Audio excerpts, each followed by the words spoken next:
Hi, friend. Hi, friend. Welcome back to the Friend Podcast. I'm your co-host, Sarah. I'm your co-host, Sabrina. We're going to do a little segment on the top of the pod this morning. This morning. It comes out on the morning. We have a special guest. Say hi. Hello.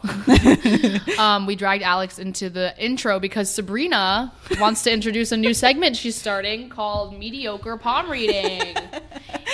She got on palm reading TikTok? Yes.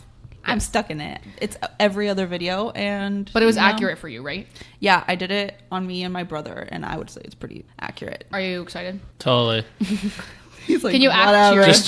Just tell me if I'm going to be rich. That's all I care Okay, so the wealth line is actually at your wrist, and it's pretty. Basically, if this is defined, that means you'll be comfortable in your financial life.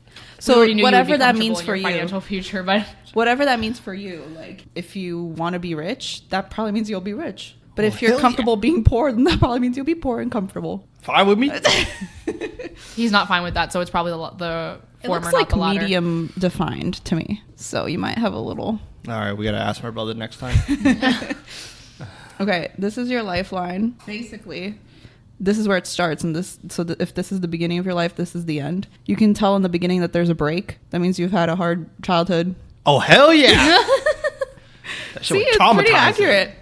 And then you can see that in the middle of your life, it seems really defined, like pretty straight. That's me. So that just means like I'm an arrow. Straight. You'll just be like, you'll be having like a happy, normal life. You'll not many stressors in the middle of your life. And then towards the end, it's pretty faded, which is pretty normal. If it was very defined, then that means like you'd probably like have a great end of your life. Here, if it's faded, I guess that means, it'll be normal. Most people have it pretty faded. Okay. Some That's people good. just it cuts off, which means like there'll probably be like a health problem. But yours seems to just slowly I'm fade scared. away. Okay, now let me see. Who needs DNA when you're adopted when you could just read your palm? Literally. Let me see. This is your heart line. Well, we do got hard problems, though. Do you? Yeah.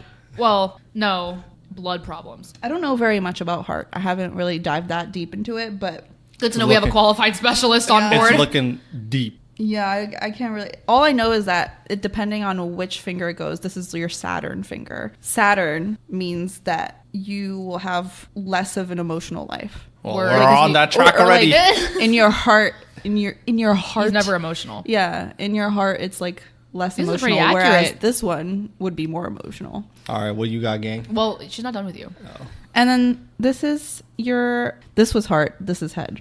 Yours are kind of together, which is so strange. I've never seen that before.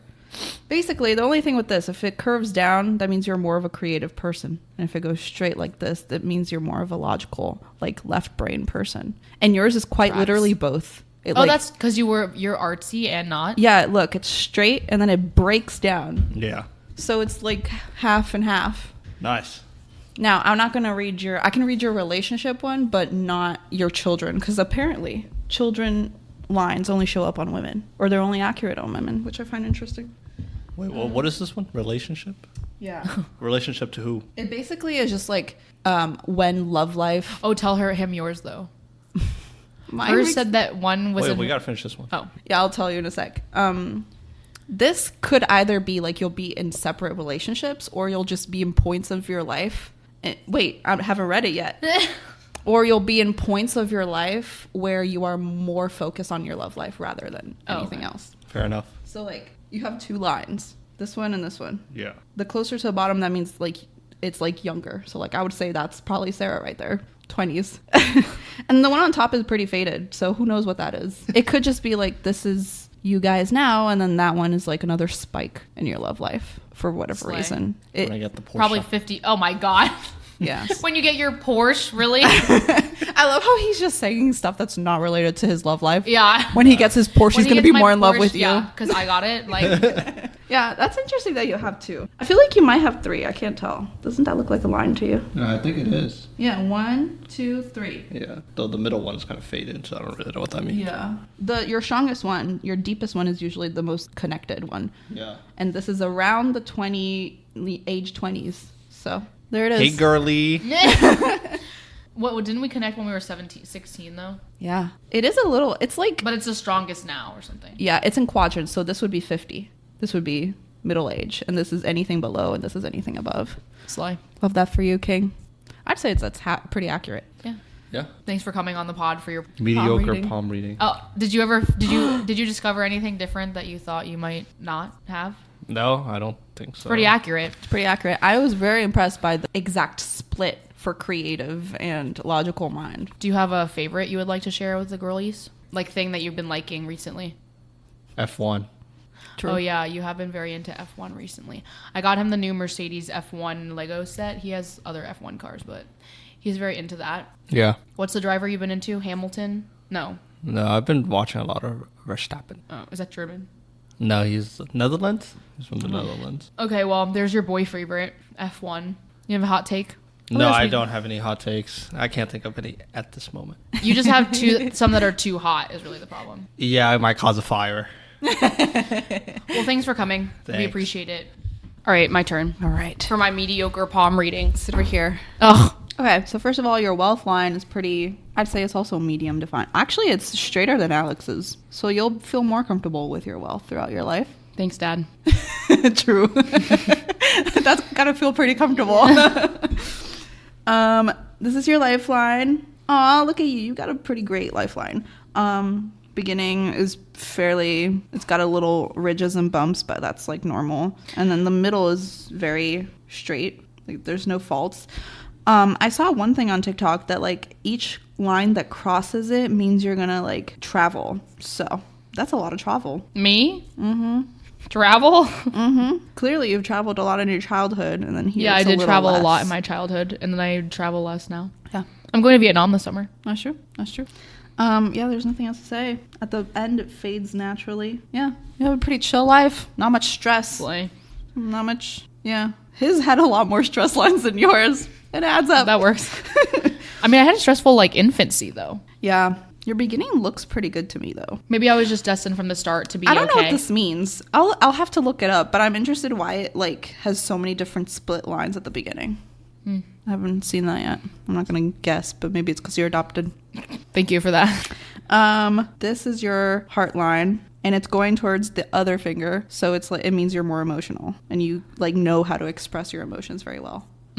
Duh. We know that. Alex's was going here. Yours is going here. That tracks.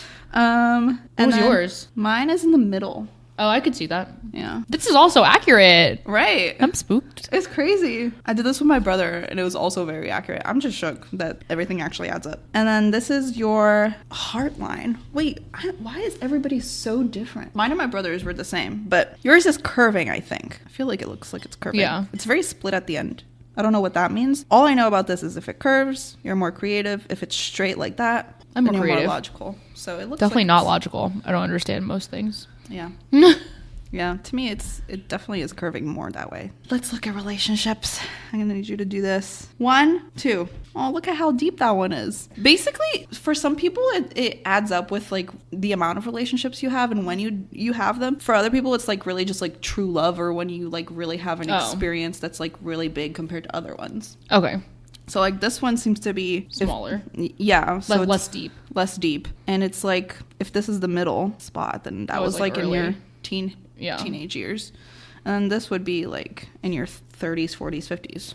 Okay. Which is pretty deep. Could that be one person though? It could. Oh, okay. They could both I'm be just one trying to person. determine if this is divorce or not. No, it usually just means like that's when you'll feel the most like connected in your love life. Okay. It could mean anything, really. It could mean a single relationship. It could just mean you're dating around and you feel connected. I don't know. But here's the fun part. You can see the potential for children in each one of these. Here, above this first one, there's 3 lines, and one is deeper than the others. So that was all like opportunities that you could or can, because it's still in your like age group of having children. The longer they are, the long ones are girls and the shorter ones are boys. I see 3. One is much deeper and it's long. This one is also pretty long. I don't want girls. And that one is pretty short. So 2 girls and a boy. Yeah. Kill me. And then above this one, there's only 1 line that I can see. The children one is really hard to tell. Or I saw on TikTok that it could either be like potential for children Or amount. or amount. Yeah. Okay. Fascinating. Fascinating. I don't know what the hell I'm doing. This is why it's called mediocre. This is the beginning of something for her. All it is just me reading according to whatever I see on TikTok. Isn't that what everybody's doing nowadays? Literally. My favorite part of this is when I did it on myself. My relationship lines said that I would have 2 important relationships in my like early life, so like now and in my teenhood. And keep in mind, they were very, very faded. They were not very defined, very faint. And then the third one is supposedly going to be in my 30s, and it's also very faint. So it isn't dissimilar from what I feel. That's kind of what I like envision for myself, is like not really having many partners in life. At this moment, Sarah went off to tend to her bread because she has ADHD. So then I was left alone with the microphone. If anybody has any recommendations for me for TV shows, I am more than open, because 3 of my favorite shows that I look forward to watching every single year are ending this year. So yeah, 911, The Rookie. Yeah, ending, 'cause that thing is trash. No, it's not. The last season with the cruise ship, dumb. Yeah, but I still enjoy it. 911. All these shows, granted, like they are like, you know, they could end at any moment for sure. Like they're not as great as it was in the beginning, but like The Rookie, I fucking love that show. Like they need to keep it going. I just don't understand it. You know what's the worst? Spoiler alert. There's this couple that everybody loves in the show, and they're fighting the entire last season. Imagine, how could you do that to them? It took them like 5 seasons to get together. But yeah, if anybody has any recommendations, I'm open and ready to watch something good, preferably something with like 10 seasons to keep me going. Have you Suits, The Bear, Succession? Succession? To me, that just sounds like businessmen. I don't know anything about it. It's good. It's definitely not. Succession is not escapism television, though. It's like heavy. Oh, so I don't know if you want that. I wanted to watch Game of Thrones. No, because everybody and their mothers love it. It's a little vulgar. I know. I've heard. I watched the first episode. Have you watched Abbott Elementary? Yes, love Abbott Elementary. I'm a big Hulu girl. So anything on Hulu. Who pays for your Hulu? You do. Who pays for your Disney Plus? You do. You know who uses my profile on Disney all the time? Who? My parents. Oh, really? They're literally, they binged all of Marvel, like even the shows that not everybody watches. Who is stingy with a membership like that? Yeah. Why? I don't ask anyone to pay me back for it. I don't use it really that much, but I would rather somebody use it. Yeah. Than not. Like I tried to cancel HBO Max and my mom was like, no. I was like, you're gonna pay me for it? She was like, but I kept it because I was like, because then when you do want to watch something, repaying for the subscription each time is annoying. Yeah, it is annoying. Yeah. So I kept it. I think, this Taylor movie is on there now. Yeah, I can't delete it. I can't get rid of it now. But my not hyperfixation, but not even a favorite, just a topic. I read Matthew Perry's I saw that on Goodreads. Documentary memoir. It's called like Friends, Lovers, and the Big Terrible Thing. Obviously, so I never watched Friends, but I have a lot of friends who watched Friends, including Sabrina. And I just never got into it. I was just a Grey's Anatomy girl. But he struggled and ultimately died from addiction. Yeah. And so I was very interested in his experiences with that as someone who has a father with addiction and like many family members. And also I think it's just something that's like not talked about enough. So I got into it and I read the whole thing. It was like, I think it was very honest. I don't think that it was he was very open about the fact that he'd been to like rehabs like many times. I think he said that in interviews and stuff. Yeah. So that wasn't like new, but it was definitely good. Very interesting. And this goes back to HBO Max because I think now that I've read his now that I read his memoir, I actually do think I want to watch Friends. Oh. Because he said it was like the best job in the world and like it really was like his whole life and stuff. So I'm interested. And also he says you can always tell when he was what he was addicted to, because when he was addicted, the seasons he was addicted to pills, he was really skinny. And the seasons he was addicted to alcohol, he was really fat. Yeah, his body changed a lot throughout all of Friends. So I noticed that. So I'm going to watch that probably. Yay. But I love that for you. Friends is so good. I just like couldn't get, it's just so much. Yeah, I get Grey's that. Anatomy, I kind of grew up with it because I was watching it way younger than a normal person would be. And so I was much more, I was growing up with it. It was like with the times. Now I'm like, okay, I have to backlog this whole show, which some people are like, yay, but I'm like, ugh. The thing about Friends though is like it's a sitcom, so like it's easy watching. You also it's don't just have to like, pay attention the whole time. Yeah, it's just like New Girl and Schitt's Creek. You can put it on in the background. If you miss something, it doesn't really matter. Yeah, they'll touch on it again, or or not. It's an episode that is a filler, so it doesn't matter. Yeah. So I hope you enjoy it. How many stars would you give that book? Because you didn't update. I don't give stars reviews on memoirs. Oh, okay. Because I think it's like totally. Yeah, that makes sense. It's a big bookish thing. Like your life is 5 stars. Yeah, you don't. It's someone's life story, and it's not a review because it's someone's life. I think with these celebrity memoirs, I've read a lot of celebrity memoirs this year. I think I've already read 3, and I'm not normally a celebrity memoir person because I'm always like, who are you to think that you're more important than someone else? Mm-hmm. It was very well written, and I do think it let people in on a lot of things that they didn't already know. Mm-hmm. So for that, I would give it a 5.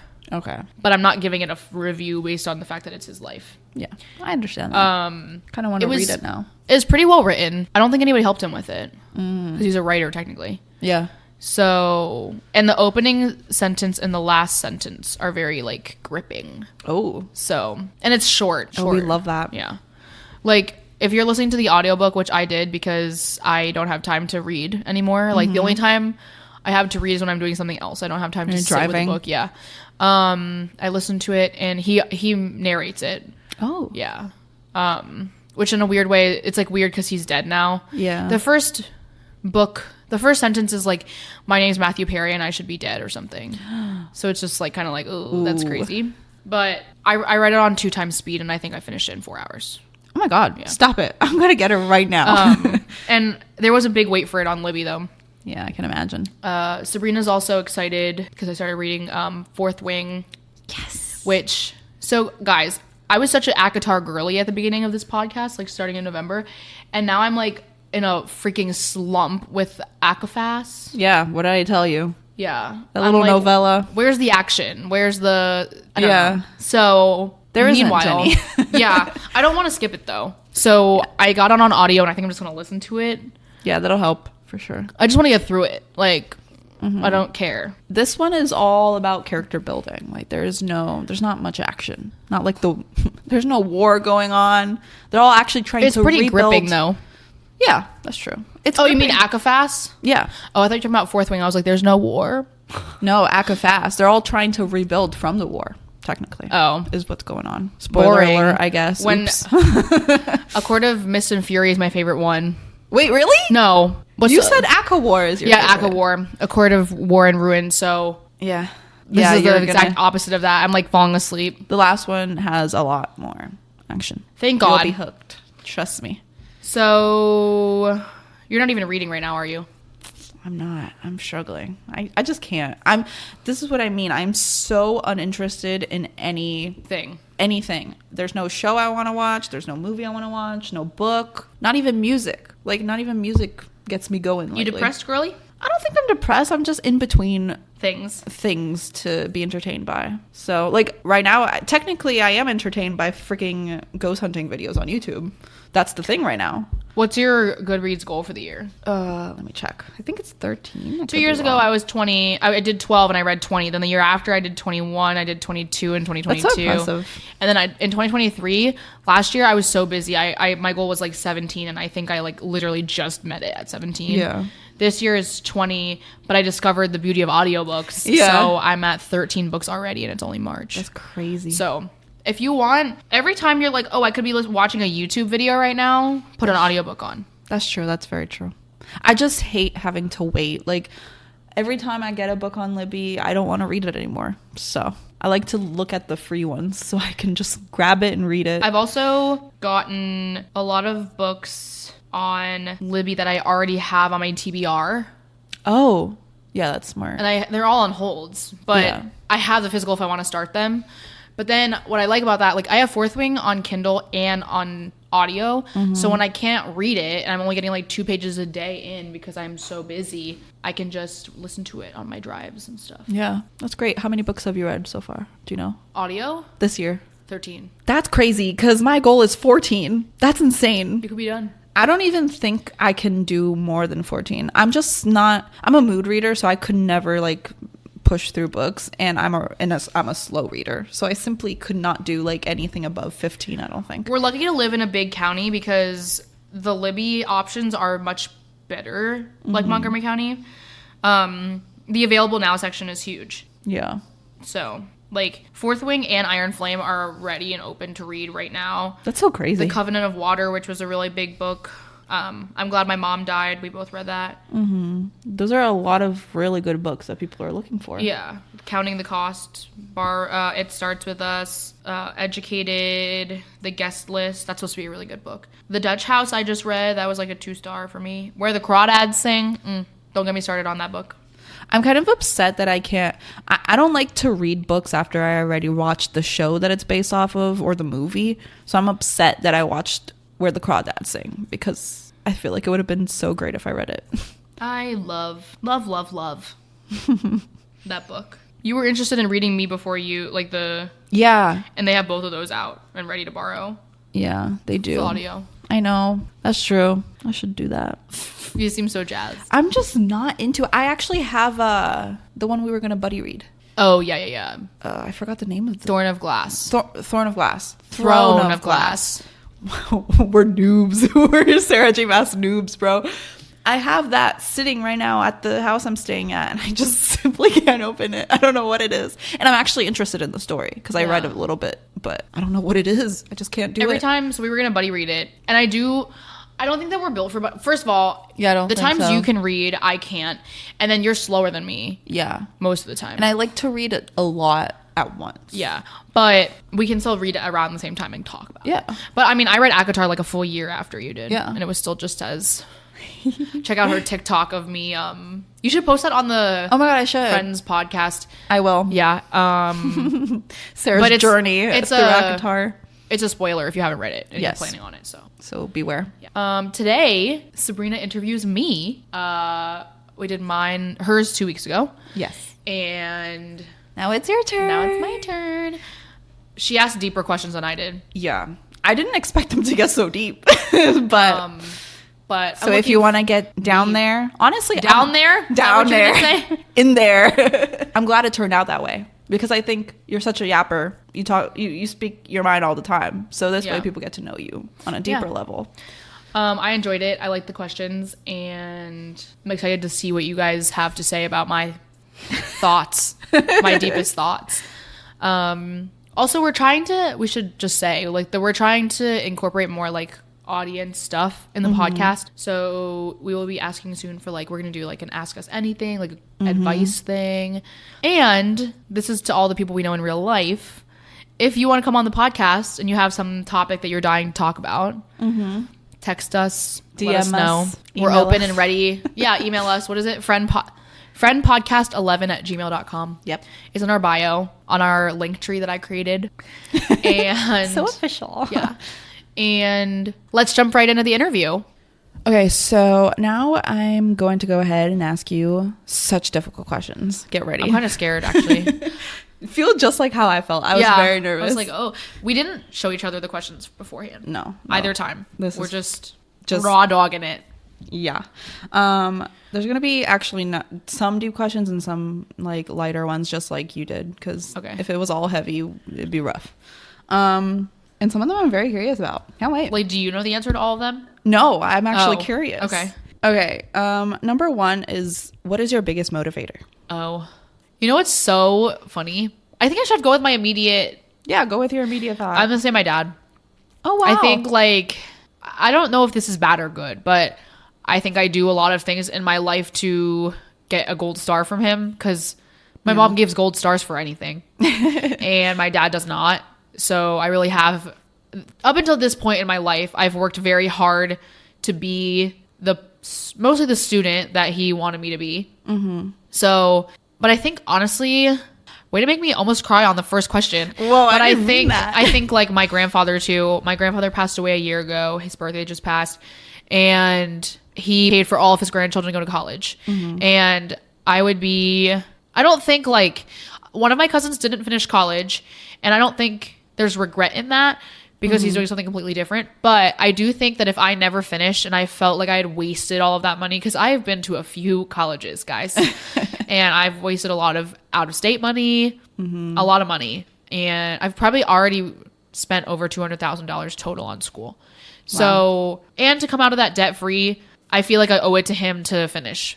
So, and I feel like motivator, like, so far has mainly been education-based, because that's all I've done. Yeah. But I think in life, my motivation in life is to be, my motivator in life is to be comfortable, to give honestly, my motivation when it comes down to the real bottom of it is to give my future children the life that my parents gave me. Oh, wow. Yeah. I did not know that. And yeah, I want to be able to, my parents didn't have to think about money. Yeah. And we were very happy. Like my grandfather always said, money doesn't make life, just makes things easier. It doesn't really, that's it. Yeah. And I want that for my kids because that's how I grew up. Yeah. And it's not how my fiance grew up. So. Yeah. I love that. Yeah. But I also don't want to grow up worrying about money all the time. Yeah. I think that's most people's motivators is like making enough or like being comfortable with what you make. And not, I think it'd be depressing to work till the day I die. So, yeah. Truly. Yeah. Sometimes I wake up and I'm like, wow, I'm doing that day again. All right, here I go. What are some things that you wish people knew about you that you think? Are we thinking like a stranger? Yeah. Say someone's listening right now. They don't know you personally. Or are we thinking like assumptions maybe? I'm taking this as like, what would I want those girls in high school to think about me? Did you see that TikTok that was like, everyone who hated me in high school aged like milk? Oop. Oh, yeah, I did. Yeah, so I think in high school, even now, college, it happened to me too. I come off as extremely abrasive, aggressive, bossy, and strong, and kind of annoying, probably. I love how you said that all abrasive. Yeah, I am all of those things, but like I feel like I say this all the time, but like internally, I am the most sensitive, caring, like mushy person. Yeah. I cry at everything. I think it's self-confidence maybe. I don't know. Yeah. But I'm not self-confident. Yeah, that's what's funny, isn't it? But I think I just want people to know that all these girls were scared of me in high school. Thought I was like trapping Alex. Were scared to come up to Alex and talk to him because they thought I would be mad. And I'm just like, that's not me. It is me, but it's not me. Yeah. You know? Yeah. It's the way you come off outwardly. We all have that Also, person. I work with children for a living. That's true. You have to be like that. Yeah.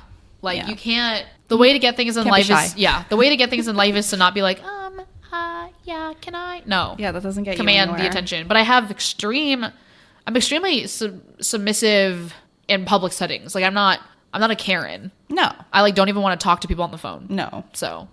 Yeah.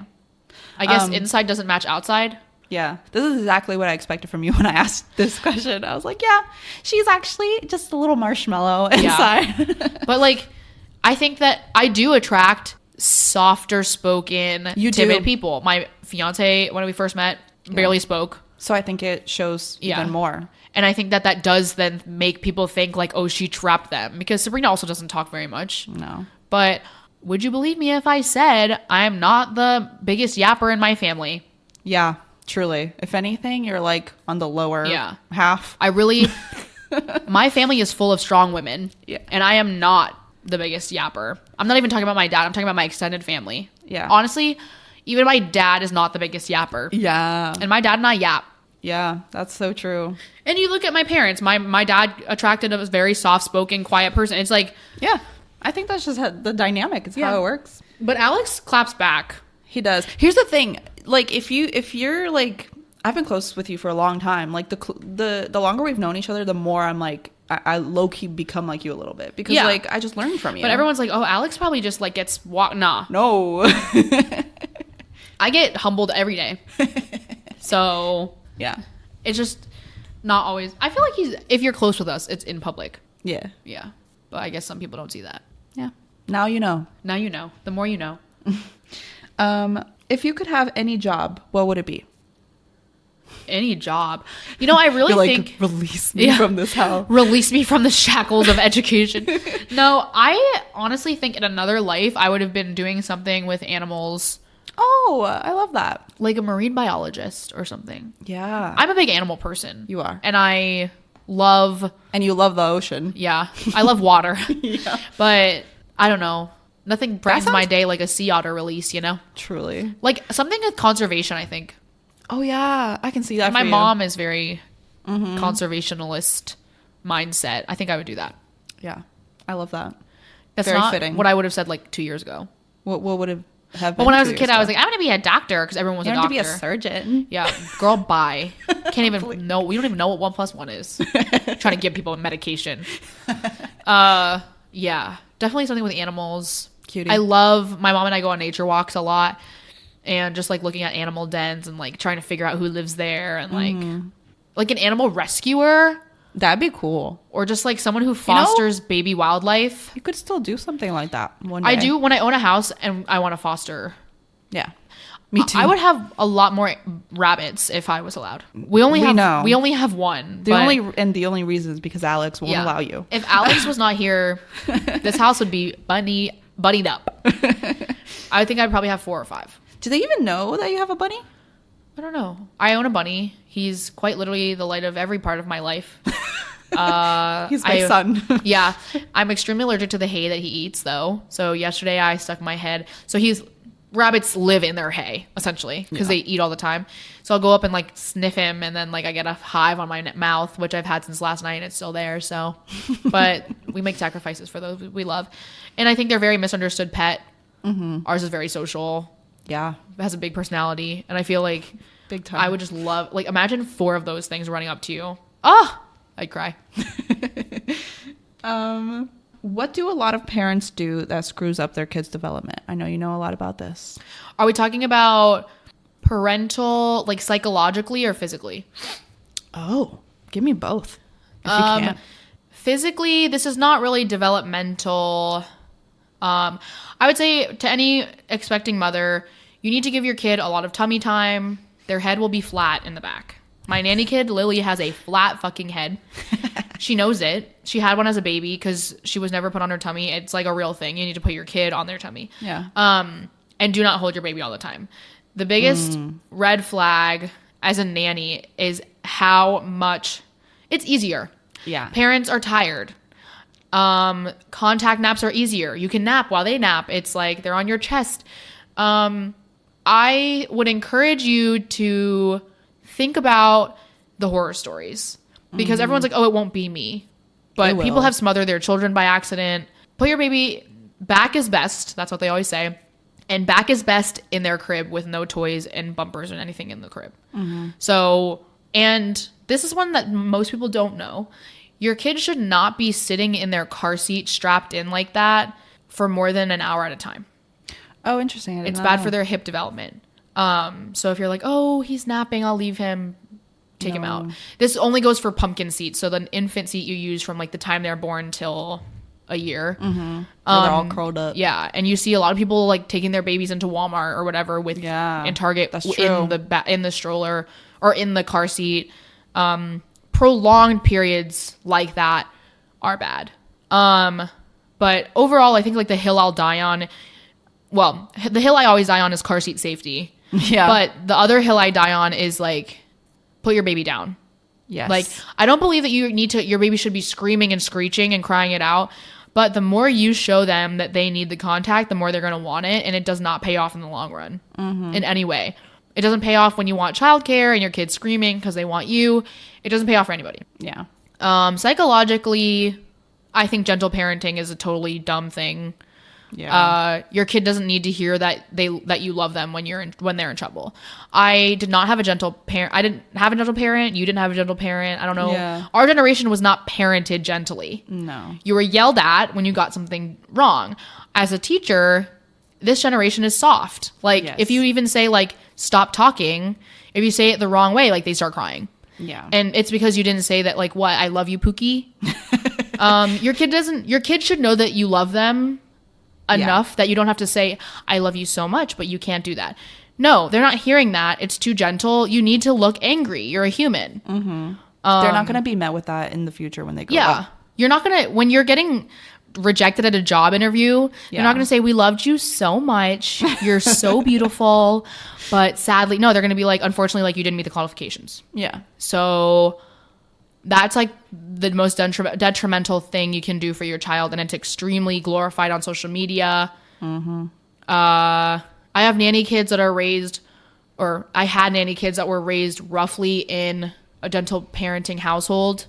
It wasn't full gentle parenting, but it was for the most part. And as a nanny, you hold your tongue. Like, I would not raise them like that, but it's not my kid. Mm-hmm. But I also have a nanny kid who is definitely not raised like that at all. Yeah. And she doesn't know that her mom loves her any less than the other ones. Yeah. So I don't think that people should be scared of that. And this was And Sarah, and I said what I said. Yeah. Sarah can go on and on about children forever. And this was her TED Talk. Yeah. What life-changing event have you experienced? Like one? Just one. The most life-changing.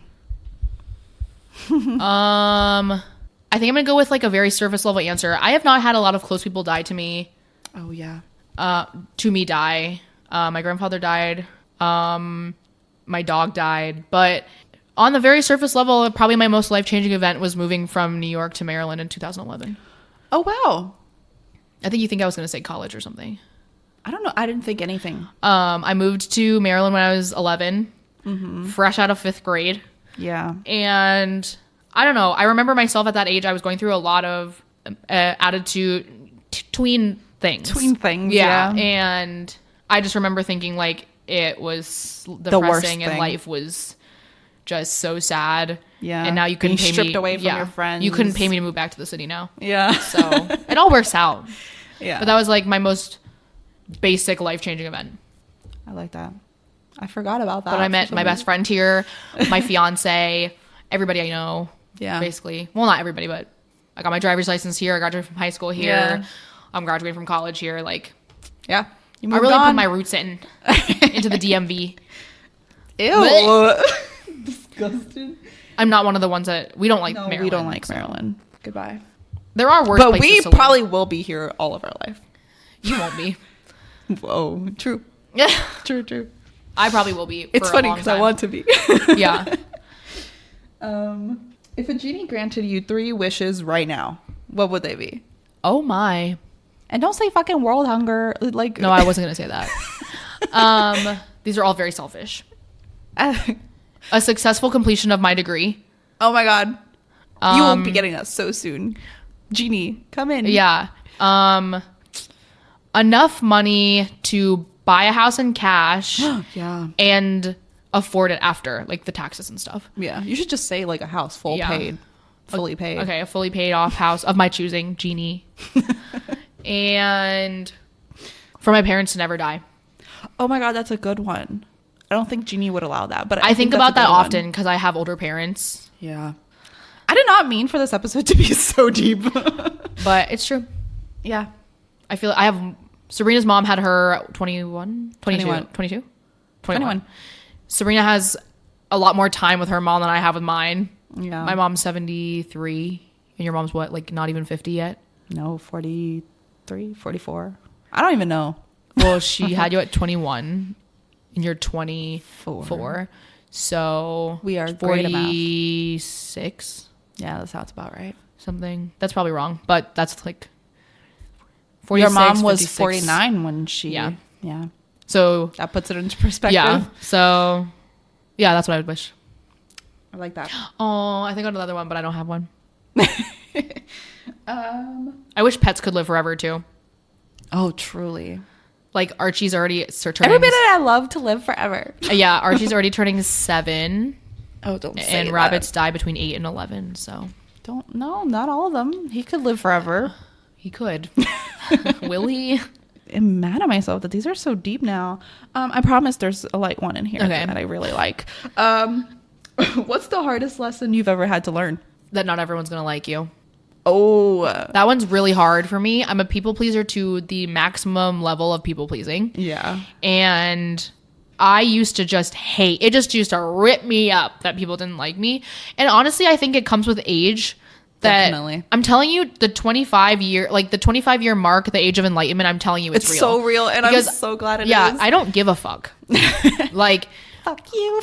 Yeah, I'm the baby of my family in a very outspoken family. And I'm always seen as like dramatic and jealous and immature. And I'm like, no, I'm a 24-year-old full functioning adult with a stable relationship, living on my own. And I have opinions and you don't like that. Yeah. You know? So it's just like plenty of people didn't like me. A lot less people dislike Sabrina than me. You know, the louder you are, the more people dislike you. Yeah, it's true. And I just like don't care. Like my ex texted me not that long ago and he was like, oh, you're not anything like what you said you were in high school. Like I've heard from people that you were blah, blah, blah. He was obviously like trying to stir the pot. Yeah. And I was like, what did you hear about me? Also like, cool. Like, yeah. You know, I talk about this all the time. Like I'm sure this is not me being cocky. Like Alex was a highly sought after man in high school. Yeah. Lots of girls wanted Alex Tran, you know? That's just the fact. Yeah. And plenty of girls thought that I was like the least obvious pick and that he's trapped, blah, blah, blah. But like, sorry, girl, like you're not the one sleeping next to him every night. So who won? I don't know. Like it used to bother me that girls thought that I had trapped. Like there always are people that going to say things about you. Yeah. And the older you get, the less you care. But not everyone's going to like you. And I think like that was so crippling at 18. Yeah. It was crippling at 21. It's not crippling now. Is there anything specifically that you think really did it for you in that lesson that really taught you? I think that my roommates in college, which we've talked about over the last couple episodes, that was definitely a turning point. I think the real like nail in the coffin of that thought was my mentor last year. Oh yeah. I don't know how should I go into it, but I was a resident in a different county last year, whatever, same thing. Not last semester, last year. Last semester I was at the same school. And I don't know. I met my mentor. We never really bonded. Like we were we weren't similar. We were dissimilar. But I've told people this in the podcast. I will give anybody my social security number, like very open. And she didn't really ever seem to be very like receiving of that. Yeah. And something happened and it crushed me that she wouldn't listen to my side of the story. And it ripped me up. She just decided. She just decided that she was going to take what this person said. And that was the gospel. And instead of how I used to act where I try to apologize and say like for something I didn't do. Yeah. I just texted her back and I was like, I really wish you would listen to me because we had a relationship that was independent of whoever told you that. And I feel like you owed it to me to at least try to listen to my side. Yeah. And I feel like that was, up for yourself. It was I was like, this is the last time that I worry about shit like this. Yeah. Because it's all consuming. It takes up. And you don't need her approval or her. Yeah. And here I am literally a year later from when that happened. She blocked me on Instagram. For what I don't know. Hey girl, like I don't know why you blocked me. She wasn't gonna be at your wedding. No. And I don't think about her. Yeah. But that used to have chewed me up. Yeah. Like I would have been thinking about her every day. Like I don't. When she blocked me, I would have been like, oh my god, she blocked me. I'm like, oh, okay. Anyway, like can I look at her on your phone? Like, yeah. So I think that was like the final thing, which was not that long ago. No. Wow. But I'm telling you that she's closer grown. You get to 25. It's so true. We were just talking about this like a few years ago. Like at 20, we were like, everybody says this. At 25, it's not going to happen. It literally happens right before your eyes. Sabrina and I will be, my half birthday is almost like 2 months from now. Yeah. And yeah, and yours is 3 months from now. And I'm telling you, you just be growing exponentially. It's wild. The shifts. Yeah. Whew. And it's really all in our heads. Yeah. Well, it's the gap in our... Yeah, it's closing. It's the ridges and lumps. They're coming together. It's finally smooth. Yeah. What's one piece of advice you'd give your younger self? And I want to say, like, maybe, like, let's do really young. Oh. Maybe, like, well, like your tween self, maybe. Oh, my God. Tween and teen. I know that people have it way worse than I do, but I was very pressured about school. And told that I was by my dad that I would like be going nowhere. Yeah. Very harsh shit. If you saw my grades, you'd be laughing right now. Sabrina was laughing. Yeah. I was not a bad student. No. I was a very average student. I just wasn't a straight A student. And that was like not good enough for him. And I think in that moment, it felt so crushing. Yeah. Like, living at home was like, it's just, everything was heavy. And I thought, like, it's never gonna get better. He's right. Like, yeah. And it did. So I think I would just say, maybe to my future self, I think everyone says to their younger self, like, it all works out. Yeah. But it really is true. Like, I was doing that thing, like the IB meeting. Like, I went to a work event with my dad and they were all like freaking out. And I was like, oh my God, I was you. Yeah. This looks awful. You have frown lines, baby. Like, it works out. Yeah. I think that's like very generic. And it is generic. But it's specifically education, like in the education world, because it was your entire world back then, I remember. Yeah. And then when I went to UMW, I thought to myself, oh, I'm everything he said I was gonna be. Like, I'm not. This makes my dad sound very negative. He's not. But education was like a thing for him. Yeah, if he had one thing that he was very strict about, it was education. That was all he cared about. And I was like, oh, I'm everything he said I am. Like, I can't do it. I'm not. And obviously now I'm completely the opposite of that. Mm-hmm. But I went from a college student on probation to graduating with honors. So it all works out. And I don't discount that mental health, you know? Yeah. That's all it took for me to really pull it together. Yeah, truly. To lock in, as I say these days. To lock in. I've started using that now. Thanks you and Alex, as you always do. Lock in is great, though. It's true. Like, I gotta lock in. Okay, now these are the fun ones. Sorry, I didn't realize they were all heavy. You're a big gift giver. Big gift giver. What is your favorite gift you've ever gotten someone? Oh my gosh. I give a lot of gifts, guys. You do? My favorite gift I've ever gotten someone. Like, you were very proud of thinking of this. This is not the most thoughtful gift, but it's the one that keeps coming back to me, so I guess it is the one I think about. My friend Aaron, for his 21st birthday, I got him one of those chuggy ass, like, acrylic Spotify things. Oh, yeah. But I got him a picture of us from when we were a kid, and it's like a Jess Glynn song called I'll Be There For You. Yeah. And I think about it all the time, because that really is, like, through our entire life, we've always been there for each other. Mm-hmm. And that song is literally that. Yeah. So that's very symbolic. I love it. Yeah. I think that's the most sentimental gift I've ever gotten somebody. Really? Wow. I don't know. I know that he received it like that. Yeah. I know that he loved it. Yeah. So that'll... But I don't know. I don't really bump it to the best. Yeah. I give a lot of gifts. You do. So... But Great ones, too. Yeah. I think the ones given are the most useful, probably. Yeah. But that one's the one I think about. Love it. And last question. What is the worst thing you've ever smelled? I'm a super smeller, guys. Yeah. Her nose is crazy. There's a test you can take for that. I wonder if I would be like an actual super smeller. Oh. It's money though, so haven't looked into it. Worst thing I've ever smelled. Wow. I can't say who it is. Oh, whoa, specific. Yeah, because it was like traumatizing as a child, like growing up. Whoa, okay. There was just an individual in my house who had like a specific smell of butt funk. You know precisely who I'm talking about. Yeah. And it happens like after this person doesn't shower for a day and it's funkaroo. And I don't know. It's something. It's something. But traumatizing. Okay. There's never... See, the thing about being a super smeller is you want to keep smelling. That's true. She always is like, why are you smelling that again? Yeah. And I'm like, I have to. I'll tell you what my worst one is. It involves you because you forced me to smell it. Oh, my ear funk? Your ear funk. Why? I don't know. I don't know. My own body, I don't really get grossed out by. I don't even think it's the worst, but just like, why? I don't want to smell it. I have to smell it. I don't have it anymore, though. No. It was my top. I have two. It was when you first got your piercing, I think. I have two piercings. Yeah. And my top ones, everyone shits on Claire's, but my bottom's never been infected.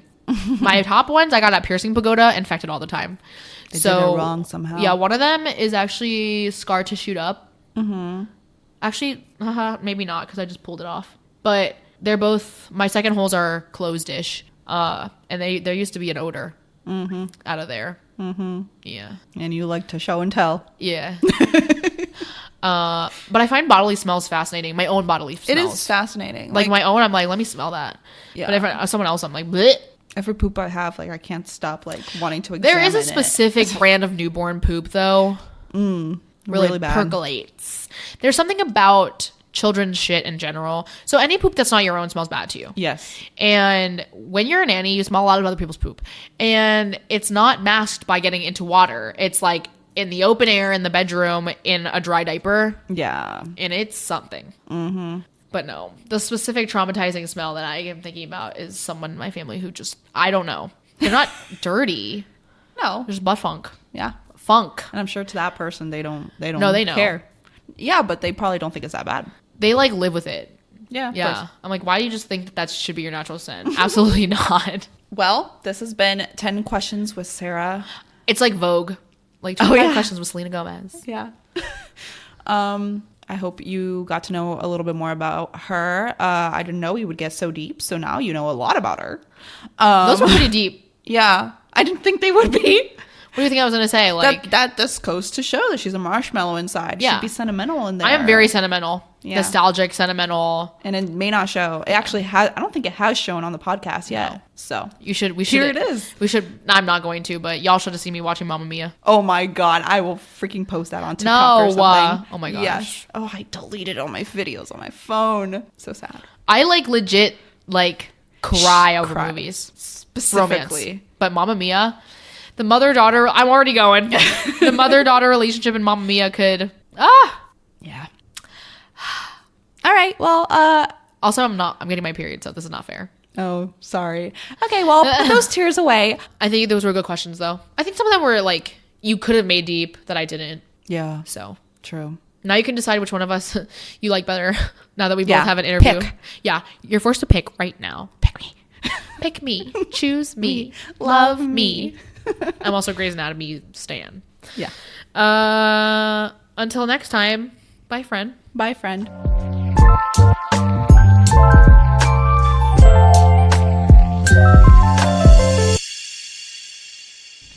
Help.